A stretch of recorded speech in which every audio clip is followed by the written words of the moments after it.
കൊയിലാണ്ടിയിൽ വീണ്ടും ബൈക്ക് മോഷണം. ഓവർബ്രിഡ്ജിനു സമീപം നിർത്തിയിട്ട ബൈക്ക് യുവാക്കൾ മോഷ്ടിച്ചു. മോഷണത്തിന്റെ CCTV ദൃശ്യങ്ങൾ പുറത്തുവന്നു. ആ ദൃശ്യങ്ങളിലേക്ക്.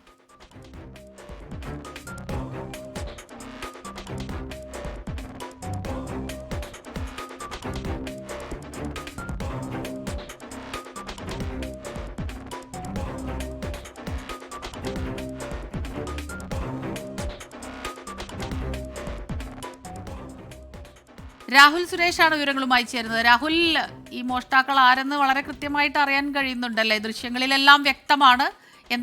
എങ്ങനെയായിരുന്നു ഈ മോഷണം? കൂടുതൽ വിവരങ്ങൾ. സ്മിത, കൊയിലാണ്ടി ഓവർബ്രിഡ്ജിന് താഴെ നിർത്തിയിട്ടിരുന്ന വാഹനമാണ് ഇന്നലെ ഉച്ചയ്ക്ക് 12:30 മോഷണം പോയിരിക്കുന്നത്. പോലീസിൽ ഈ വാഹന ഉടമ പരാതി നൽകിയിട്ടുണ്ട്. മൂടാടി സ്വദേശിയായിട്ടുള്ള രാജീവിന്റെ സ്കൂട്ടറാണ് മോഷണം പോയിരിക്കുന്നത്. KL 56U 1815 എന്ന നമ്പറിലുള്ള വാഹനമാണ് മോഷണം പോയിരിക്കുന്നത്. രാജീവൻ കോഴിക്കോടാണ് ജോലി ചെയ്യുന്നത്. സ്ഥിരമായി ഈ പാലത്തിന് താഴെ വാഹനം നിർത്തിയിട്ട ശേഷം ബസ്സിലാണ് കോഴിക്കോടേക്ക് യാത്ര ചെയ്തത്. പക്ഷേ ഇന്നലെ വാഹനം നിർത്തിയിട്ട ശേഷം താക്കോല് ആ വാഹനത്തിൽ നിന്നും എടുക്കാൻ മറന്നുപോയി. അത് മനസ്സിലാക്കിയ മോഷ്ടാക്കളാണ് അവിടെ നിന്നും ഈ വാഹനം മോഷ്ടിച്ചു കൊണ്ടുപോയിരിക്കുന്നത്.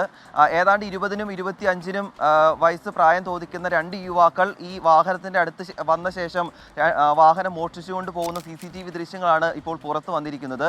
ഈ വാഹനത്തിനടുത്ത് മറ്റൊരു വാഹനം കൂടി ഉണ്ടായിരുന്നു. ഇതിൽ നിന്നും ഹെൽമറ്റും എടുത്തിട്ടുണ്ട്. അങ്ങനെ ആ ഹെൽമറ്റ് വെച്ച ശേഷമാണ് ഇവർ അവിടെ നിന്നും കടന്നു കളഞ്ഞിട്ടുള്ളത്. എന്താണെങ്കിലും വാഹന ഉടമ കൊയിലാണ്ടി പോലീസിൽ ഇപ്പോൾ പരാതി നൽകിയിട്ടുണ്ട്. ഈ പരാതിയുടെ അടിസ്ഥാനത്തിലാണ് അന്വേഷണം പുരോഗമിക്കുന്നത്. ഈ പോലീസ് ശേഖരിച്ച CCTV ദൃശ്യങ്ങൾ കൂടിയാണ് ഇപ്പോൾ പുറത്തു വന്നിട്ടുള്ളത്. ഈ വാഹനവും ഈ മോഷ്ടാക്കളെ ഉടൻ തന്നെ പിടികൂടുമെന്ന പ്രതീക്ഷയിലാണ് പോലീസും അതോടൊപ്പം തന്നെ വാഹന ഉടമയും ഉള്ളത്. സ്മിത, ശരി. രാഹുൽ സുരേഷ് വിവരങ്ങൾ നൽകുകയായിരുന്നു.